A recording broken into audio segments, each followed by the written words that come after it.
நீ பாட்டு போய் அவன் அச்சு போட மாட்டானே வந்துடு வந்துடு அப்படி இல்ல ராம கூட ஃபயரிங் பண்ணுடா நான் சொல்ல கேம நீ வா கபிலடா அவன் நான் கூட போறேன் கபிலடா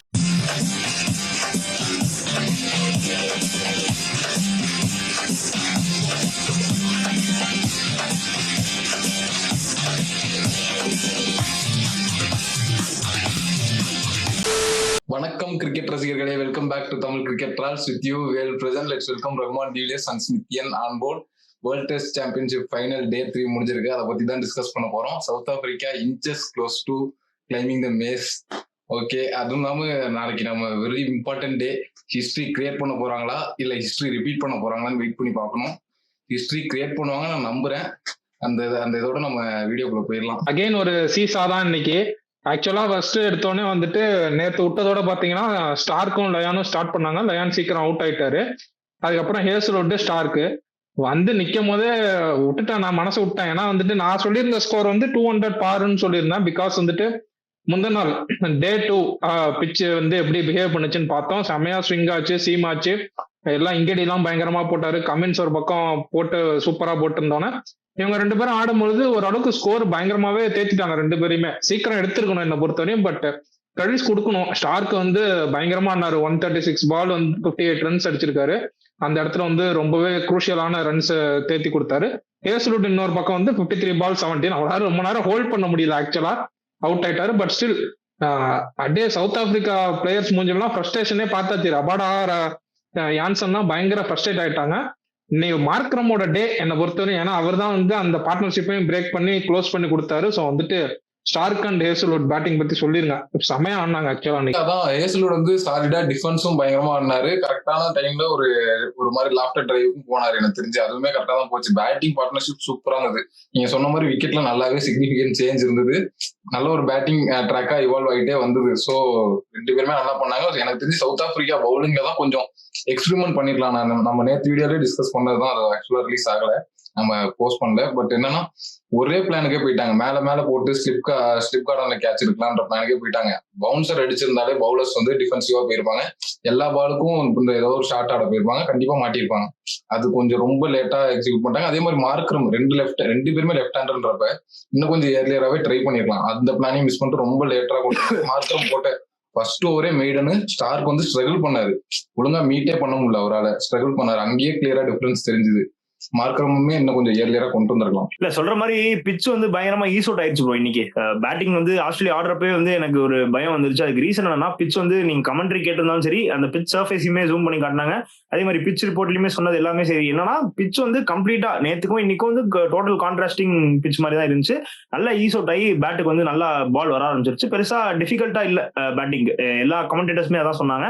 ஸோ அது வந்து கிளியர் கட்டா தெரிஞ்சு. ஏன்னா ஹேசல்வுட் அண்ட் ஸ்டார்க் வந்து not great batters, but yeah டீசெண்டா பேட்டிங் ஆட முடியும். பட் ஸ்டில் ஒரு quality bowling attack, Rabada Jansen மாதிரி ஒரு குவாலிட்டி பவுலிங் அட்டாக் ஃபேஸ் பண்ணி சர்வை பண்ணி நிக்கிறாங்க. அட் சேம் டைம் ரன்ஸும் ஸ்கோர் பண்றாங்க. டெஃபினட்டா பிட்ச் வந்து கொஞ்சம் பேட்டர்ஸ்க்கு ஃபேவரபிளா இருக்குங்கிறது நம்ம அங்கேயே புரிஞ்சுக்கணும். ஸோ அந்த ஆஸ்பெக்ட்ல வந்து டெஃபினட்டா வரியிங் சைன்ஸ் அப்படின்னு நான் யோசிச்சேன். பட் யா நீங்க சொல்ற மாதிரி ஸ்டார்க் அண்ட் ஹேசல்வுட்க்கு கிரெடிட்ஸ் கொடுத்தே ஆகணும். ஏன்னா ஸ்டார்க் வந்து இது இன்னைக்கோ சும்மா ஒரு மேட்ச் மட்டும் பண்ணல, த்ரூ அவுட்டாவே வந்து முக்கியமான ஸ்டேஜஸ்லாம் நிறைய டெய்ல் கான்ட்ரிபியூட் பண்ணிருக்காரு. டெஸ்ட் மேட்சா இருக்கட்டும், லாஸ்ட் இயர் WTC 2023 ஃபைனல்ஸ்ல கூட இந்தியாவுக்கு அகைன்ஸ்டா ஒரு க்ரூஷியல் நாக் 40 அடிச்சு கொடுத்தாரு. அதே மாதிரி எல்லா ஃபார்மேட்லயுமே ஓடிஎல்லையும் சரி, அவர் ஆக்சுவலி ஒரு 99 அடிச்சிருக்காரு இந்தியாவுக்கு அகைன்ஸ்ட் டெஸ்ட்ல. ஸோ கேப்பபிள் பேட்டர், டெய்ல வந்து he can do the damage. So responsibility எடுத்து ஆடினாரு, which was very good to see. இன்னைக்கு ஹாஃப் செஞ்சுரினா definitely we have to appreciate. அதான் அப்படியே மூவிங் ஆன் நம்ம இது சவுத் ஆப்பிரிக்காவோட பவுலிங் அண்ட் அதுக்கு வந்துருவோம். எனக்கு என்னன்னா, நேத்தே பீடாக் வந்து அவரோட ரிவ்யூ கேட்டிருந்தீங்கன்னா அதை சொல்லியிருப்பாரு. பயங்கர டிஃபென்சிவா இருக்காங்க, ரொம்பவே வந்துட்டு ஃபுல்லா பவுண்டரி லைன்ல ஆள் நிறுத்தி வச்சுட்டு இந்த மாதிரி சிச்சுவேஷன் வந்து சவுத் ஆப்பிரிக்கா வந்து அட்டாக் பண்ணி க்ளோஸ் பண்ணிருக்கணும்.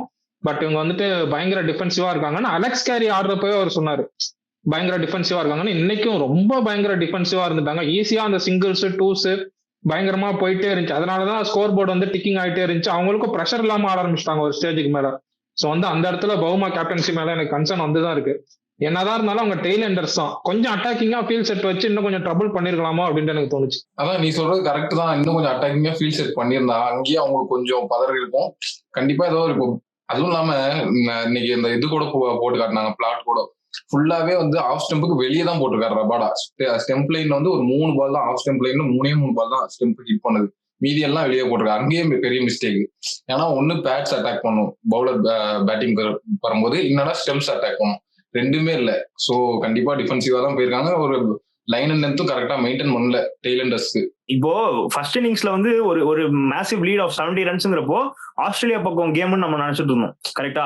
அதுக்கப்புறம் கேம் வந்து கம்ப்ளீட்டா எப்படி மாறி இருக்கிறது தான் shows the real character and test of this beautiful ஃபார்மேட்டுங்கிறத நான் சொல்லிக்கிறேன். ஏன்னா நம்ம என்னென்ன எக்ஸ்பெக்ட் பண்றோமோ அது எல்லாமே அப்படியே ஃபியூ மினிட்ஸ்ல மாறிடுது. ஒரு சைடு வந்து சவுத் ஆப்பிரிக்கா பயங்கரமா டாப்ல இருக்காங்க, அடுத்த நிமிஷம் ஆஸ்திரேலியா டாப் கொண்டாங்க. ஆஸ்திரேலியா பயங்கரமா டாப்ல இருக்காங்க, கம்ப்ளீட்டா சவுத் ஆப்பிரிக்கா டாப் கொண்டாங்க. ஸோ இது வந்து ஒரு ஒரு இதுதான் ப்ரோ, இந்த ரியல் டெஸ்ட்ங்கிறது தான். என்னதான் வந்து ஆஸ்திரேலியா மேல எனக்கு பயங்கர வருத்தம் இருந்தாலும் I enjoy this match a lot. எனக்கு வந்து ரொம்ப நான் ரசிச்சு கிரிக்கெட் பார்த்ததுல, ரொம்ப நாள் கழிச்சு நான் பார்த்ததுல இந்த மேட்ச் ஒண்ணு உண்மை. எனக்கு நல்லா ஞாபகம் இருக்கு, நேற்று ஈவினிங் கால் பண்ணி ஞாபகம் இருக்குங்களா, மாசா கெத்தா ஆஸ்திரேலியாவா ஓஹோ நீங்களே கரெக்டாங்களே. உண்மையாவே டஃப் பில் டு ஸ்வாலோ தான் ப்ரோ. ஏன்னா அதுக்கு ரீசன் வந்து I was very optimistic that Australia will win. Match ஆரம்பிக்கிறதுக்கு முன்னாடி சரி, ஈவன் மேட்ச்லயும் சரி. ஸோ கம்ப்ளீட்டா வந்து இந்த இன்னைக்கு டே வந்து டோட்டலா வந்து ஆஸ்திரேலியா கேம்ல இருந்து தள்ளி வச்சிருச்சு. அந்த ஃபர்ஸ்ட் செஷன் ஓகே, பட் அதுக்கப்புறம் நான் சொல்றேன் கம்ப்ளீட்டா கேம் வந்து சவுத் ஆப்பிரிக்கா ஹேண்ட்ஸ்ல இருக்கு. இப்போ இதுக்கு மேல வந்து மிராக்கிள் தான் நடக்கணும். ஸோ அதை பத்தி நம்ம அப்புறம் பேசுவோம். அதான் ப்ரோ, இல்ல நேற்றுமே வந்து மோர் ஓவர் கொஞ்சம் பேட்டிங்க்கு வந்து கொஞ்சம் டீசெண்டா தான் இருந்தது. நேற்று ரொம்ப கஷ்டம்லாம் சொல்ல முடியாது. கண்டிப்பா நேற்று ஆஸ்திரேலியன் பேட்ஸ்மேனும் வந்து ஒரு பெரிய ஃபெயிலியர் தான். ஒருத்தராது ஒரு டாப் ஆர்டர் பேட்ஸ்மேனாவது நின்று ஆடிக்கணும். அங்கதான் வந்து கவாஜா அவரோட பொட்டன்சியலுக்கு லிவ் அப் பண்ண மாட்டாரு. ரீசெண்டா ஃபார்ம் சரியில்லை. ஆஸ்திரேலியன் பேட்ஸ்மேன்ஸ் எல்லாமே ஃபெயில் ஆனது ஒரு மெயின் ரீசன். ஏன்னா ஃபர்ஸ்ட் இன்னிங்ஸ்லேயே 70 லீட் இருக்கப்ப இன்னும் கொஞ்சம் பெரிய டோட்டலே போட்டுருந்தாங்க. இங்க 280 வந்ததே உங்களோட டெய்லண்டர்ஸ் தான் ரீசன். ஸ்டார்க் ஒரு 50 அடிச்சிருக்காரு, அலெக்ஸ் கேரி ஒரு 40+ அடிச்சாருன்னு நினைக்கிறேன். ஸோ அவங்க தான் ரீசன். மேல யாருமே எதுவுமே பண்ணல. பேட்டிங்ல தான் இங்க குறை. பேட்டிங்ல இன்னும் கொஞ்சம் ஸ்கோர் போட்டிருந்தா நாளைக்கு எப்படி வேணாலும் இருக்கலாம் ப்ரோ. இன்னைக்கு வந்து பேட்டிங் ட்ராக்கா இருந்ததுன்னு சொல்லிட்டு, ஏன்னா நம்ம ஃபர்ஸ்ட் 2 days வந்து பவுலிங் இருக்கு, டெஸ்ட் கிரிக்கெட் வந்து பவுலிங் ஓரியன்டா போயிட்டு இருக்கா, பேட்ஸ்மேனுக்கு ஒரு இதே இல்லையான்னு சொல்லி நம்ம வீடியோவில் டிஸ்கஸ் பண்ணோம். பட் இன்னைக்கு கம்ப்ளீட்லி பேட்ஸ்மேன் டாமினேட்டட் டே. நாளைக்கு எப்படி வேணா போகலாம். திரும்பி பவுலர் டாமினேஷன் டேனா நம்ம ஃபர்ஸ்ட் இன்னிங்ஸ்லேயே பார்த்துருக்கோம், சவுத் ஆப்பிரிக்கா 40-5 கிட்ட இருந்தாங்க. ஸோ நாளைக்கு 68ன்றப்ப எப்படி வேணா போகலாம். இந்த மாதிரி சுச்சுவேஷன் நிறைய டைம் இப்படி பண்ணியிருக்காங்க சவுத் ஆப்பிரிக்கா. ஸோ அதுக்குள்ள நம்ம ரைட் ஆஃப் பண்ண முடியாது. ஆஸ்திரேலியாவும் கண்டிப்பா அட்டாக்கிங் ஃபீல்டு வச்சு பவுலர்ஸ் பேட்ஸ்மேன்ஸ் மைண்ட்ல பயங்கரமா பிளே பண்ணுவாங்க.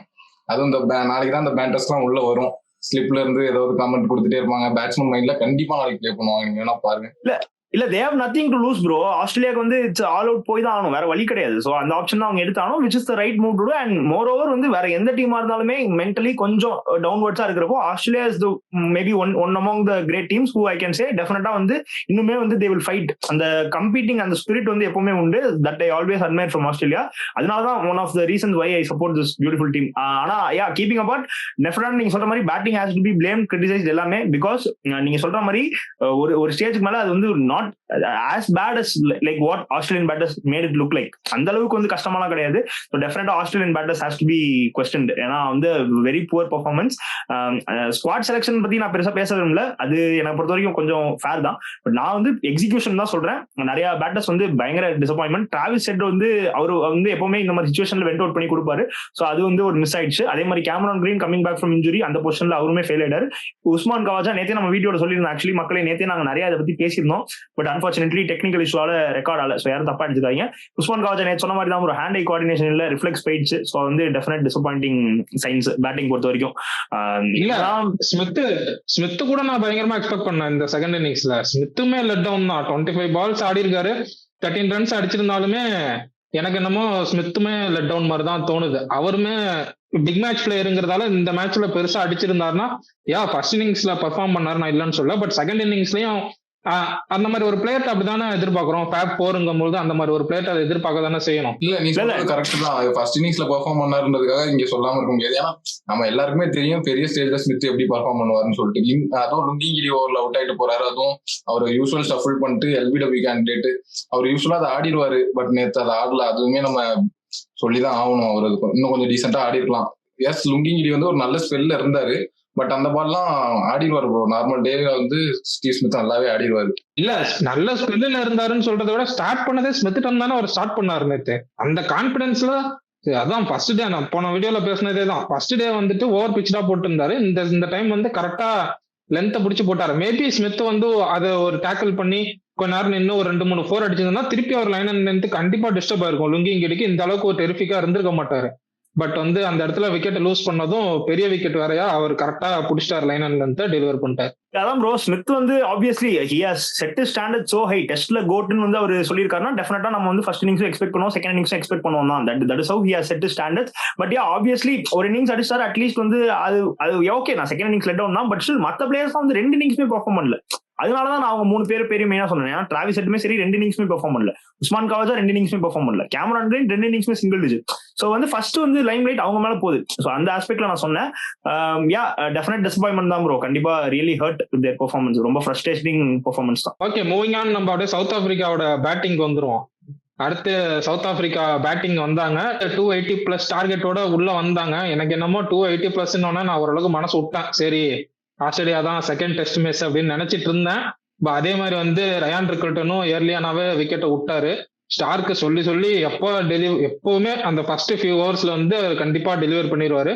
அதே மாதிரி இன்னைக்கும் டெலிவர் பண்ணாரு. 8 balls 6 runsல ரயான் ரிக்கல்டன் தூக்கிட்டாரு. அதுக்கப்புறம் மல்டருக்கும் மார்க்ரமுக்கும் ஒரு பார்ட்னர்ஷிப் ஸ்டிச் ஆச்சு. மல்டர் சூப்பரா ஆடிட்டு இருந்தாரு, கிரெடிட்ஸ் கொடுத்தே ஆகணும். 50 balls ஆடி 27 runs. அந்த எனக்கு இந்த இதை கம்பேர் பண்றதோட ஒரு கரெக்டான டைம்ல வந்து அந்த பவுண்டரி ஸ்கோர் பண்ணிட்டு அந்த 5 பவுண்டரி அடிச்சாரு.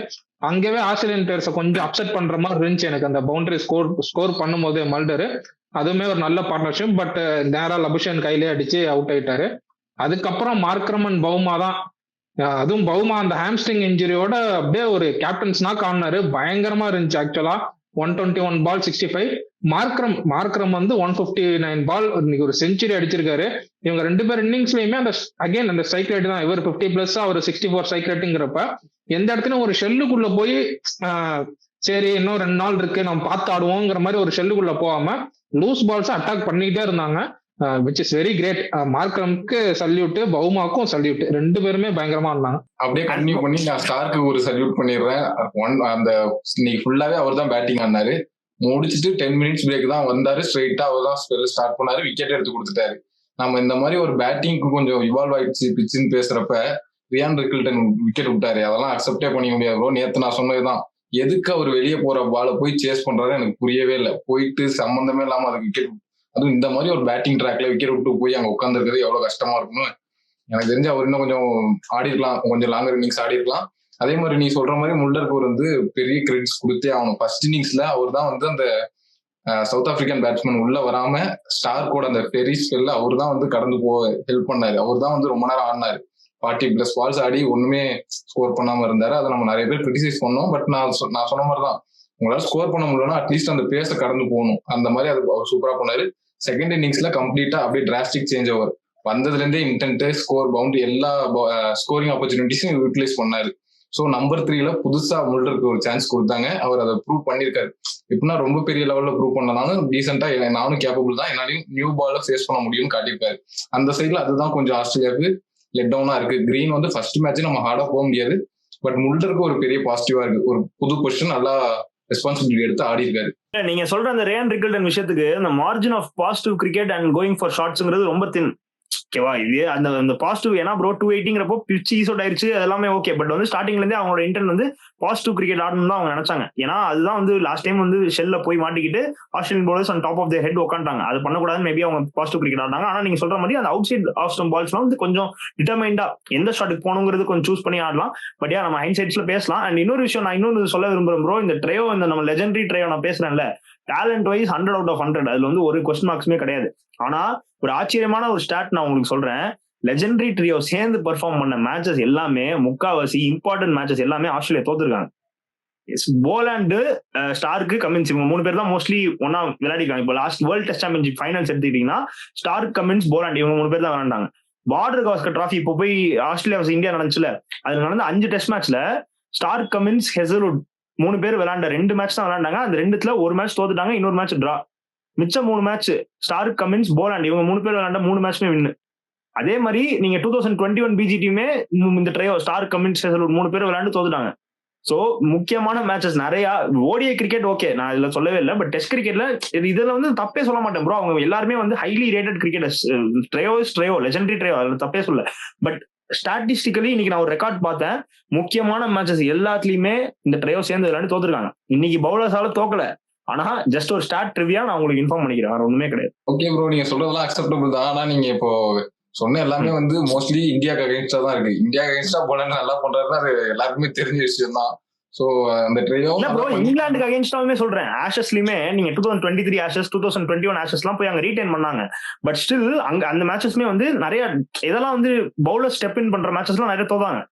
சோ ட்ரையோ சேர்ந்து விளையாண்ட மேட்சஸை விட அந்த அளவுக்கு எஃபெக்டிவா இல்ல. நீங்க சொல்றது நான் கம்ப்ளீட்லி அக்செப்ட் பண்ணிக்கிறேன். ஏன்னா பொலாண்ட் அவருக்கு கிடைச்ச ஆப்பர்ச்சுனிட்டி எல்லாம் சூப்பரா யூட்டிலைஸ் பண்ணிருக்காரு, ப்ரூவ் பண்ணிருக்காரு. அவருக்கு ஒரு என்னன்னா இந்த ட்ரையோ இருக்கும்போது அதான் நீங்க சொல்ற மாதிரி ஒரு ராங் ஏரால உள்ள வந்த பவுலர் ஒன்னும் பண்ண. சாரி 21 ஆஷஸ் 4-0 ஜெயிச்சிட்டாங்க. 23 ஆஷஸ் தான், தப்பா சொல்லிடக்கூடாது, அப்புறம் ஃபாலோவர்ஸ் கிடைப்பாங்க.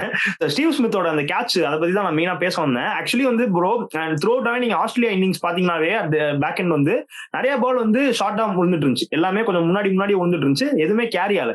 சோ அதனால அவங்களுமே என்ன பண்ணாங்கன்னா கொஞ்சம் ஃப்ரண்ட்ல வந்து பொசிஷன் தள்ளி கேச்சஸ் எடுக்க பார்த்தாங்க, which is right thing to do. அந்த மாதிரி வந்து கேரி ஆகுதுன்னா நீங்க வந்து அப்படிதான் பண்ணி ஆகணும், which is right thing to do. அதே தான் வந்து இவங்களும் பண்ண ட்ரை பண்ணாங்க. அந்த பால் வந்து டேக் ஆஃப் ஆயிடுச்சு. அந்த பால் ஸ்டார்க் கூட டேக் ஆஃப் ஆயிடுச்சு. அது வந்து சில பேர் வந்து கமெண்ட்ஸ்ல வந்து ஸ்டார்க் இது வந்து ஓவர் திங்க் பண்ணி பண்ணிட்டாங்கன்னு சொல்றாங்க. அதை நான் ஒத்துக்கவே மாட்டேன். That was the right fielding move தான் என்ன பொறுத்த வரைக்கும். அந்த பால் அது இதாயிடுச்சுங்கிறதுனால அந்த ஃபீல்டிங் மூவ் தப்பே கிடையாது ப்ரோ. ஏன்னா எல்லா பாலுமே வாஸ் ஃபாலிங் ஷாட். சோ வந்து ஐ ஒன்ட் பிளேம். ஆனா கேட்ச் வந்து மேபி எடுத்துக்கலாம், பட் ஆனா டக்குன்னு அன்எக்ஸ்பெக்டட் 50-50 தான். அதனால கையும் போச்சு. சவுத் ஆப்பிரிக்காவுக்கு கிட்டத்தட்ட 7 கேட்சோ 6 கேட்சோ வந்து செகண்ட் ஸ்லிப்பும் கொஞ்சம் ஷார்ட்டா விழுந்தது மார்க்ரம்க்கு. அது எல்லாமே பார்த்துட்டு தான் வராங்க ஆஸ்திரேலியாவுக்கும் ஒரு 2 கேட்ச் வந்து ஜஸ்ட் ஃபார்வர்ட்ல விழுந்ததுக்கு அப்புறம் தான் ஃபீல்ட் சேஞ்சே பண்ணாங்க. அப்படி பண்ணா ஏன்னா பேட்ஸ்மேன் மைண்ட்லயே அது பிளே ஆகும் ப்ரோ. செகண்ட் ஸ்லிப் கொஞ்சம் முன்னாடி வந்திருக்காங்க, எல்லாமே கைக்கு போகாம இருந்தது. இப்போ முன்னாடி வந்திருக்கு, நம்ம டேஞ்சர்ல இருக்கோம், அவங்க பேட்ஸ்மேன் மைண்ட்லயும் பிளே ஆகும். எல்லா மூவுமே கரெக்ட் தான் ப்ரோ. ஸ்டார்க் ஓவர் அது எந்த ஸ்பீட்ல வரும்னு தெரியும். அதுவும் கொஞ்சம் நீங்க சொன்ன மாதிரி டேக் ஆஃப் ஆயிடுச்சு. இந்த லெவல்ல வருதுன்றப்ப ரொம்ப குயிக்கா ரிஃப்ளெக்ட் பண்றது ரொம்ப கஷ்டம் ப்ரோ. அவர் வந்துட்டாரு, பட் அது நிக்கணும் கையில, அது நிக்கல, அவ்வளவுதான். அதுவும் இல்லாம டீமோட பெஸ்ட் ஃபீல்டர் என்ன பொறுத்தவரையும் ஸ்டீவ் ஸ்மித் தாங்கும் போது அவர் அந்த பொசிஷன் எடுத்தது டெஃபினட்டா வந்து அது ரொம்பவே கரெக்டான மூவ். அது அகைன் நீங்க சொன்ன மாதிரி எல்லா பாலுமே முன்னாடியே விழுந்துட்டு இருந்தாலும் அந்த மூவ் எடுத்தாங்க. அந்த இன்ஜுரி பார்க்க ரொம்ப இதா இருந்துச்சு ஆக்சுவலா. விரலே அப்படியே மடங்கி ஒரு மாதிரி ஆயிடுச்சு. அதை பார்க்கவே ஒரு மாதிரி சங்கட்டமா இருந்துச்சு. மேபி அடுத்த டெஸ்ட் சீரிஸ் மிஸ் அவுட் பண்ணுவாரு அப்படிங்கிற மாதிரி டைரக்டா ஆஷஸ் வருவாருங்கிற மாதிரி நிறைய பேர் சொல்றாங்க. அவர் சீக்கிரம் ரெக்கவர் ஆகணும்னு பாப்போம் என்ன நடக்குதுன்னு. அதான் மெயினா WTC கூட ஓகே ப்ரோ, வருத்தம் தான், ஹர்ட் தான், எல்லாமே accepted. But Steve Smith is very important. ஏன்னா அடுத்த சைக்கிள்ல நீங்க ஃபைனல்ஸ் போனோம்னா லீக் ஸ்டேஜ் மேட்ச்லாம் நீங்க ஜெயிக்கணும். So obviously starting with west Indies next cycle start ஆகுது. நீங்க போய் வெஸ்ட் இண்டீஸ்ல போய் விளையாட போறீங்க, அவே சீரிஸ் மேபி கொஞ்சம் ஈஸின்னு வச்சுக்கலாம் மற்ற டீம்ஸோட compare. But taking nothing for granted, அதையுமே நீங்க பெர்ஃபார்ம் பண்ணியும் ஜெயிக்க முடியும். So Steve Smith valuable asset. So definitely அதை மிஸ் பண்ணுவாங்க. இது இன்னும் எக்ஸ்டெண்ட் ஆகி இன்ஜுரி போய் ஆஷஸ்லாம் ஆடலன்னா எனக்கு தெரியல, அது அப்புறம் வெரி டஃப் தான். அதுதான் கூட்டமே வராது ப்ரோ ஸ்டீவ் ஸ்மித் இல்லைன்னா அந்த ஒரு இதுவே இருக்காது. மார்க்ரம் பத்தி பேசும்பொழுது நான் வந்து அந்த ஏபிடியோட புக் வாங்கி வச்சிருந்தேன். ஏபிடியோட ஆட்டோபயோகிராஃபி ஒரு புக் என்கிட்ட இருக்கு. ஆக்சுவலா அந்த புக்ல வந்து விராட் கோலி, ஃபேஃப் டு பிளஸி அவங்க 2 பேருக்கு அப்புறம் ஒரு பிளேயர் வந்து ஹைலி ரேட் பண்ணி எழுதியிருந்தாருன்னா மார்க்ரம் தான். ஆனா வந்துட்டு ஏதோ ஒரு விஷயத்தால வந்து அவர் ஒரு மாதிரி அண்டர் ரேட்டடாவே மார்க்ரம் வந்து இருந்துட்டே இருக்க மாதிரி இருந்துச்சு. பிக் ஸ்டேஜஸ்ல அவரால் குரூஷியல் ரன்ஸ் அடிச்சு கொடுக்க முடியாம இருந்தா இருக்கட்டும், ஏதாவது ஒண்ணு நடந்துட்டே இருந்துச்சு. பட் இன்னைக்கு அடிச்ச நாக்கு வந்து எல்லாத்தையுமே வேனிஷ் அவுட் பண்ணிருச்சு. ஏன்னா வந்துட்டு செஞ்சுரி, அதுவும் இந்த மாதிரி ஒரு இதுல வந்து WTC ஃபைனல்ல வந்து அடிக்கிறது, அதுவும் ஆஸ்திரேலியாவுக்கு அகைன்ஸ்ட் அடிக்கிறது எல்லாமே வந்துட்டு ஒரு பெரிய டாஸ்க். அதை வந்து பயங்கரமா பண்ணாரு ஆக்சுவலா. நான் ஆக்சுவலி வேல் ப்ரோட்ட ஸ்டார்டிங்லயே இந்த இது நான் சொல்லியிருந்தேன். என்னன்னா ஐடன் மார்க்ரம் வந்து எல்லாரும் ரொம்ப ஹையா ரேட் பண்றாங்க, அவர் பொட்டன்ஷியலுக்கு லிவ் அப் பண்ண மாட்டாரா, இந்தியன் KL ராகுல் மாதிரி ஆயிட்டு வராரா அப்படிங்கிறது வந்து நானும் வேல் ப்ரோ பேசியிருந்தோம். ஆக்சுவலி அது உண்மை. ஏன் அப்படின்னா ப்ரோ, மக்கள் வந்து very smart bro, people are very clear. ஏன்னா அவங்களுக்கு பார்த்தோன்னே வந்து ஓரளவுக்கு சில சாம்பிள் சைஸ்லயே வந்து தே நியூ லைக் வந்து அவங்களுக்கு தெரிய வருது எந்த அளவுக்கு பொட்டன்ஷியல் இருக்கு, டேலண்ட் இருக்குன்னு. ஏன்னா ஈடன் மார்க்ரமோட சில ஸ்ட்ரோக் மேக்கிங்லாம் வந்து வேற யாராலுமே அந்த மாதிரி ஸ்ட்ரோக் மேக் பண்ண முடியாது. அந்த அளவுக்கு எலகன்ஸ் அண்ட் கிளாஸ் இருக்கு, டச் அண்ட் டைமிங் இருக்கு. சோ வந்து அதனாலதான் வந்து மக்கள் வந்து அவர்கிட்ட ரொம்ப எக்ஸ்பெக்ட் பண்றாங்க. ஆனா அந்த ரேடார்ல அவர் வந்து has he lived up to the potential so for. நீங்க போன ICC ட்ராஃபிஸ், நிறைய முக்கியமான நிறைய மேட்சஸ் நீங்க எடுத்துக்கோங்க சவுத் ஆப்பிரிக்காக்கு, அப்பெல்லாம் வந்து அவர் ஸ்டெப் அப் பண்ணி ஆடினது இல்லை. சோ அதனாலதான் வந்து அந்த பொட்டன்ஷியல் வந்து அவர் லிவ் அப் பண்ணலன்னு சொன்னாங்க. ஆனா டெஃபினட்டா இன்னைக்கு நீங்க சொல்ற மாதிரி என்னதான் பிச்சு இதெல்லாம் சொன்னா கூட pressure is there. Biggest of stages against quality pace attack. We have to give credits where it's due. Hats off to Aiden Markram for his beautiful century. அதே மாதிரி டெம்பா பவுமாவே நீங்க சொல்ற மாதிரி அவ்வளவு ஸ்ட்ரகிள் பண்ணி லிம் பண்ணி வந்து உயிரை கொடுத்து ஆடுறாரு. They were very dedicated and committed to this trophy. They really wanted very badly. ஏன்னா 26 வருஷம் நினைக்கிறேன், 1998ல ஜாக்கஸ் கேலிஸ் இருந்தப்போ ஜெயிச்சாங்க. அந்த அந்த பீரியட்ல. அதுக்கப்புறம் வந்து அவ்வளோ ஒரு தடங்கள் 26 வருஷமா கப் இல்லைங்கிறப்போ they are very forward to it. Hopefully நாளைக்கு என்ன நடக்குங்கிறது நம்ம அப்புறம் பேசுவோம். பட் யா, இப்போதைக்கு ஏடன் மார்க்ரம் அண்ட் பவுமாவுக்கு ஹேட்ஸ் ஆஃப். ஆமா ப்ரோ, நீங்க சொன்ன மாதிரி 2 பேருமே பயங்கரமா விளையாண்டாரு. பவுமா வந்து 2 இன்னிங்ஸுமே சூப்பரா விளையாண்டு கொடுத்தாரு. மார்க்ரம் சொல்லவே வேணாம், நான் ரொம்ப எக்ஸ்பெக்ட் பண்ணிட்டே இருந்தேன். நம்ம ப்ராட்காஸ்ட் சேனல்ல கூட போட்டுட்டே இருந்தேன், பேட்டிங்கே அடிச்சா நல்லா இருக்குன்னு. சூப்பரா அடிச்சு பயங்கரமா. நான் இப்பயே சொல்றேன், எனக்கு வந்து இந்த மேட்ச்ல மேன் ஆஃப் த மேட்ச் வந்து மார்க்ரம் கொடுத்தா ரொம்பவே நல்லா இருக்கும். ஏன்னா ஃபர்ஸ்ட் இன்னிங்ஸ்ல ஸ்டீவ் ஸ்மித் மாதிரி ஒரு விக்கெட், செகண்ட் இன்னிங்ஸ் பவுலிங்ல சொல்றேன், அதே மாதிரி செகண்ட் இன்னிங்ஸ்ல போடும்போது அந்த பெரிய பார்ட்னர்ஷிப்பை உடைக்கிறதுக்கு ரொம்ப கஷ்டப்பட்டுட்டு இருந்தாங்க. அதே அங்க வந்து ஹேசல்வுட் விக்கெட் எடுத்து முடிச்சு கொடுத்தாரு. பேட்டிங்ல ஒரு செஞ்சுரி, அதுவும் இந்த மாதிரி 280 4th இன்னிங்ஸ்ல சேஸ் பண்ணும்போது கண்டிப்பா மார்க்ரம் தான் வந்து டிசர்வ்டு. என்னதான் நீங்க இப்போ பவுமா லிம் பண்ணி வந்தாலுமே மார்க்ரம் தான் எனக்கு ரொம்ப ஹைலி டிசர்வ்டுன்னு தோணுது. நேற்று வீடியோல நான் சொல்ல வந்தேன் ஆக்சுவலா, மார்க்ரம் வந்து ஒரு நல்ல இன்னிங்ஸ் ஆனா நல்லா இருக்குங்கிறதுக்குள்ள வேலு சொல்லிட்டான், மார்க்ரம் வந்து அட்லீஸ்ட் ஒரு 30 ரன்னாவது அடிக்கணும், இல்லாட்டி பொழந்துருவேன் அப்படின்னு சொல்லிட்டு இருந்தான். அதே மாதிரி மார்க்ரம் இன்னைக்கு டெலிவர் பண்ணாரு. ஆக்சுவலி ஃபுல்லா த்ரூ அவுட்டா பார்க்கும் போது ரொம்ப சூப்பரா இருந்துச்சு அவர் ஆடினது. நம்ம அப்படியே மூவ் ஆன் பண்ணிடுவோம். அபினவ் முகுந்த் வந்து ஒரு இதுல சொன்னாரு, அவரோட பாட்காஸ்ட் ஒன்று ரீசெண்டா ரிலீஸ் ஆயிருக்கு. எப்படி நீங்க ஆடியன்ஸ்ட வந்து ஒரு கேம் முடிஞ்சு போச்சுன்னு நீங்க எப்படி சொல்லுவீங்க? எந்த கேமுமே கடைசி பால் வரையும் முடியறதே கிடையாது, உங்க வேலையே அதுதான். ஒரு கேம் முடிஞ்சு போச்சு, நீங்க க்ளோஸே பண்ணக்கூடாது அப்படின்பாரு. ஸோ அதே மைண்ட் செட்டோட நம்ம போவோம். நாளைக்கு என்ன நடக்கும் சொல்லுங்க. அதான் அந்த வீடியோ ஸ்டார்டிங்லேயே சொன்னேன்னு நினைக்கிறேன், நடுவுலயே எப்பயோ சொன்னேன். கண்டிப்பா வந்து நான் எப்பயுமே ஆஸ்திரேலியா வந்து ரைட் ஆஃபே பண்ண மாட்டேன். லாஸ்ட் 30 ரன்ஸ் ஆயிருக்கும், இன்னும் 8 விக்கெட் சவுத் ஆப்பிரிக்காட்ட இருக்குன்னா ஹிஸ்டரி எடுத்து பாத்தீங்கன்னா 2 சைடுமே வந்து இவங்க டிஃபெண்ட் பண்ணக்கூடிய கேப்பபிலிட்டி இருக்கு. அவங்க அங்கிருந்து கேமை விடக்கூடிய சான்சஸ் இருக்கு. கண்டிப்பா சொல்றேன், நாளைக்கு ஆஸ்திரேலியா வந்து ஒரு அட்டாக்கிங் மைண்ட் செட்ல தான் வருவாங்க. பவுலர்ஸ்க்கு மட்டும் கொஞ்சம் அசிஸ்ட் இருந்ததுன்னு வச்சுக்கோங்க, ஃபீல்ட வச்சு கண்டிப்பா பேட்ஸ்மேன் மைண்ட்ல பிளே பண்ணுவாங்க. அதுவும் வேர்டிக்ட்ல கண்டிப்பா பேட்ஸ்மேன் மைண்ட்ல பிளே பண்ணுவாங்க. நாளைக்கு கண்டிப்பா ஒரு டஃப் கொடுப்பாங்க, ஒரு நல்ல மைண்ட் செட்ல வருவாங்க. அவ்வளவு ஈஸி வின்னா இருக்காதுன்னு எனக்கு தோணுது. ஜெயிச்சிருவாங்க சவுத் ஆப்பிரிக்கா. ஒரு விக்கெட்டுக்கு 10 ரன் அடிச்சாலுமே ஜெயிச்சிடலாம். அங்கிருந்து விட்டாங்கன்னா அவ்வளவுதான், வச்சு டிராஸ் பண்ணிடுவாங்க எல்லாரும் அவங்கள. இல்ல, 99.9% ஆஸ்திரேலியா ஜெயிக்க வாய்ப்பே கிடையாது. இன்கேஸ் நாளைக்கு ஆஸ்திரேலியா ஜெயிச்சாங்கன்னு வைங்களேன், சவுத் ஆப்பிரிக்கா இன்னும் கிரிக்கெட்டே விளையாட வேணாம். இது மாதிரி மேட்ச் எல்லாம் வந்து தோத்தாங்கன்னா எனக்கு என்ன சொல்றதுன்னு தெரியல ப்ரோ. இந்த மேட்ச் எல்லாம் வந்து ஒரு டீம் தோக்க முடியுமானா, இப்போ இதெல்லாம் தோக்க வாய்ப்பே கிடையாது. இது வந்து no chance of losing from no எனக்கு தெரிஞ்சு. ப்ரோ நம்ம வந்து இது மத்த ஏதாவதுனா கூட நான் அக்செப்ட் பண்ணிப்பேன் ப்ரோ. ஆஸ்திரேலியா கூட world Test Championship final, test cricket நமக்கு நல்லாவே தெரியும். ஒரு நல்ல செஷன் இருந்தா போதும், பவுலர் ஒரே ஒரு நல்ல செஷன் இருந்தா போதும், 10 ரன்னுக்கே 4 விக்கெட் கூட எடுப்பாங்க. அப்படிதான் நாளைக்கு ஆயிடுச்சுன்னு வச்சுக்கோங்களேன். அதுக்கப்புறம் நம்ம பிளேம் பண்ணி பிரச்சனை இது ப்ரோஜனம் இல்லை ப்ரோ. நாளைக்கு கரெக்டா ஓவர் காஸ்ட் கண்டிஷன் ஆயிடுச்சு, கிளவுட் எல்லாம் வந்துருச்சு, பவுலர் கொஞ்சம் அசிஸ்ட் ஆயிடுச்சுன்னா ஸ்டார்க்கு சும்மாவே போட்டு பிரிச்சு மேய்ஞ்சிட்டு இருக்காரு. நாளைக்கு மட்டும் இனிஷியலா மூவ்மெண்ட் இருந்து விக்கெட் எடுத்துட்டாங்கன்னா அப்புறம் ஆஸ்திரேலியா தடுத்துக்கவே முடியாது. எனக்கு பயம் நாளைக்கு கமின்ஸோ ஸ்டார்க்கோ ஹேசல்வுட்டோ இவங்க எல்லாம் கிடையாது. இன்னைக்கு பால் ரப்புன்னு திரும்பிச்சு பாரு, நேதன் லயனுக்கும் இவருக்கும் ஹெட்டுக்கும் சும்மா அப்படியே நின்று இப்படி திரும்புது, ஒரு ஸ்கொயரா திரும்புது பயங்கரமா. அந்த இடத்துலதான் ஸ்ட்ரகிள் பண்ணாங்க நிஜமாவே. மார்க்ரமா இருக்கட்டும் பவுமாவா இருக்கட்டும், 2 பேருமே அந்த இடத்துல ஸ்ட்ரகிள் பண்ணாங்க. ஸோ அந்த மாதிரி நாளைக்கு இன்னுமே பிச்சு இன்னுமே ட்ரையா இருக்கும், இன்னுமே சில பேச்சஸ் எல்லாம் வந்துருச்சுன்னா கண்டிப்பா கஷ்டம் தான். ஸ்மித் ப்ரோ சொன்ன மாதிரி இந்த கேம் எல்லாம் விட்டாங்கன்னா அவ்வளவுதான்.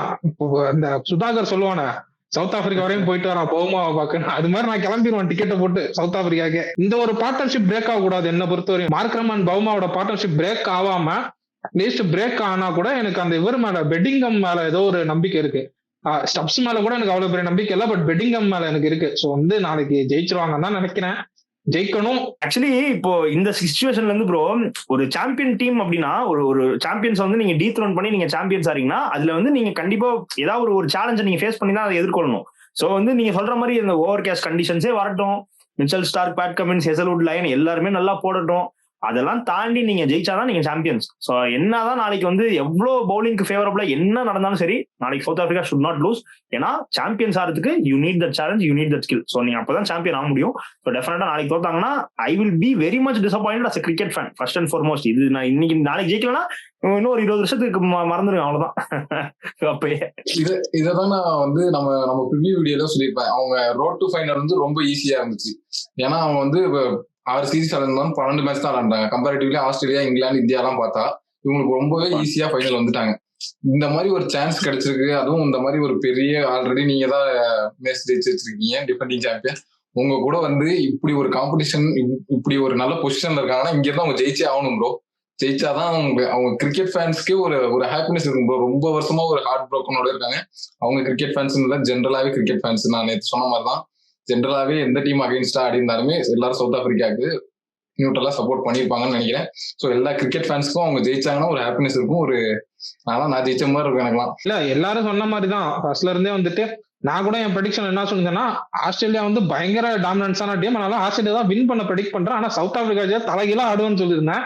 ஸோ வந்து அந்த ஆசை வந்து எல்லாரோட ஒரு கிரிக்கெட் பாக்குறவங்க மனசுலயும் இருக்கும். ஐ மீன் ஒரு சவுத் ஆப்பிரிக்கா மாதிரி ஒரு டீம் வந்து ஜெயிக்கணும்ட்டு.